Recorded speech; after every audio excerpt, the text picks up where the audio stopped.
வணக்கம் நண்பர்களே. ஆரோக்கியமான வாழ்க்கைக்குரிய வாழ்வியல் முறை பகுதி 77. வாழ்க்கை அப்படிங்கிறதே இனிமையான வாழ்க்கைங்க. அதே நேரத்தில் அந்த வாழ்க்கை எளிமையான வாழ்க்கையாக இருக்கணும்.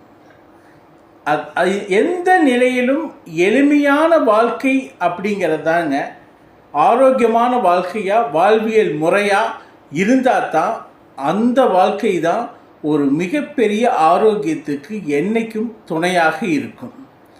நம்ம எல்லா நிலையிலும் ஆடம்பரமும் அதே நேரத்தில் சொஃபஸ்டிகேஷன், கம்ஃபர்ட்னஸ் இது எல்லாம் தாங்க மனிதனுடைய வியாதிகளுக்கும் ஆரோக்கியம் இல்லாமல் போனதுக்கும் காரணமாக அமைந்தது. இந்த ஆரோக்கியமான வாழ்க்கைக்குரிய வாழ்வியல் முறையில் நம்ம 76 சீரீஸு பார்த்துட்ருக்கோம்.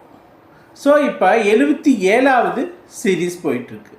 ஸோ இந்த 76லையுமே ஆரோக்கியமான வாழ்க்கைக்குரிய வாழ்வியல் முறைனா நம்ம வாழ்வியல் முறையாக சில பழக்க வழக்கங்களை மாற்றும்போது அது நம்மளுடைய ஆரோக்கியத்துக்கு 80, 90, 120 வயசு வரைக்கும் கொண்டு செல்லும். அந்த ஆரோக்கியத்துக்கான பழக்க வழக்கங்கள் என்ன அப்படிங்கிறது தான் இந்த ஒவ்வொரு பழக்க வழக்கமாக பார்த்துட்ருக்கோம். அதை நம்ம வாழ்வியல் முறையாக மாற்றும்போது நமக்கு ஆரோக்கியத்துக்கு துணையாக இருக்குது. அந்த ஆரோக்கியம்தான் நீண்ட நாள் ஆரோக்கியத்துக்கு இட்டு செல்லுது. இப்போ இன்றைக்கி நம்ம மெயினாக பார்க்க போகிறது எளிமையான வாழ்க்கை. எந்த நிலையிலும் எளிமையான வாழ்க்கை தான் நம்மளை ஆரோக்கியத்துக்கு இட்டு செல்லும். ஏன் இந்த ஒரு 50 வருடம், ஏறக்குறைய இந்த 50 வருடங்களில் தான் நம்ம அதிகமாக ஹாஸ்பிட்டல்ஸு, அதிகமாக நோய்கள், பார்மசிட்டிக்கல்ஸு, மெடிசின்ஸு, வியாதிகளுடைய நிறைய குவான்டிட்டி, அதாவது நம்பர் ஆஃப் டிசீசஸ் அதிகமானது.